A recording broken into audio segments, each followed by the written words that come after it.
Bharat operation Sindoor దెబ్బకు ఇంకా రిపేర్లు చేయించుకుంటున్న పాకిస్తాన్. గత ఏడాది మే నెలలో భారత్ పాకిస్తాన్ మధ్య జరిగిన సంయుక్త యుద్ధం అంతర్జాతీయ స్థాయిలో పెను సంచలనం సృష్టించింది. కేవలం 88 గంటల వ్యవధిలో పాకిస్తాన్ ను భారత్ కోలుకోలేని దెబ్బతీసి కాళ్ళ బేరాన్ని తెచ్చిన వైనంపై ఇప్పుడు రక్షణ రంగ నిపుణులు విశ్లేషణ చేస్తున్నారు. పహల్గామ్ ఉగ్రదాడికి ప్రతీకారంగా భారత్ చేపట్టిన ఆపరేషన్ సింధూర్ పాక్ సైనిక సామర్థ్యాన్ని కుంగదీసింది. యుద్ధం ముగిసి నెలలు గడుస్తున్న పాకిస్తాన్ ఇప్పటికీ ఆ నష్టం నుంచి కోలుకోలేకపోయింది. ధ్వంసమైన ఎయిర్ బేస్ మరమ్మతులు ఇంకా కొనసాగుతూనే ఉన్నాయి. ముఖ్యంగా బొలారీ బేస్ లో జరిగిన విధ్వంసం పాక్ గగనతల రక్షణ వ్యవస్థకు తీరని లోటుగా మారింది. భారత వాయుసేన చూపిన తెగువ సాంకేతిక నైపుణ్యం ప్రపంచ దేశాలను విస్మయానికి గురి చేసింది. పహల్గామ్ లో జరిగిన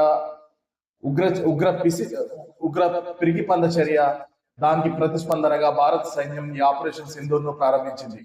మొదట పాక్ ఆక్రమిత కాశ్మీర్లోని లష్కరే తోయిబా, జైషే మహమ్మద్ వంటి ఉగ్రవాద శిబిరాలపై దాడులు చేసి వందలాది మంది ఉగ్రవాదులను మట్టుపెట్టింది. అయితే పాక్ సైన్యం కవితలకు పాల్పడడంతో భారత్ తన వ్యూహాన్ని మార్చి నేరుగా శత్రుదేశ వైమానిక స్థావరాలపై విరుచుకుపడింది. ఇండియన్ ఎయిర్ ఫోర్స్ లేటెస్ట్ యుద్ధ విమానాలతో పాకిస్తాన్ లోని కనీసం 10 ప్రధాన ఎయిర్ బేస్లను లక్ష్యం చేసుకుంది.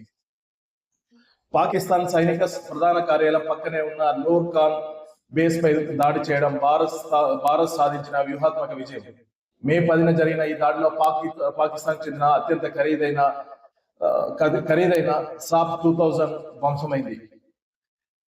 తాజాగా వెలుగులోకి వచ్చిన షార్ట్లెట్ చిత్రాలు ఇక్కడ హ్యాంగర్ పైకప్ ను పాక్ పునర్నిర్మిస్తున్నట్లు ధృవీకరిస్తున్నాయి.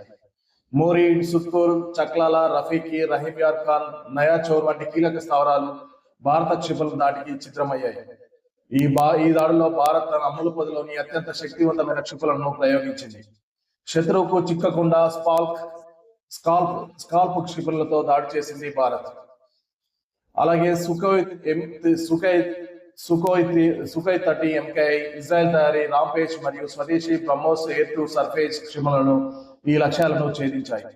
మిరేజ్ 2000 క్రిస్టల్ ఇమేజ్ క్షిపణులను ఉపయోగించి పాక్ రక్షణ కవచాలను తులాతునకలు చేసింది భారత్.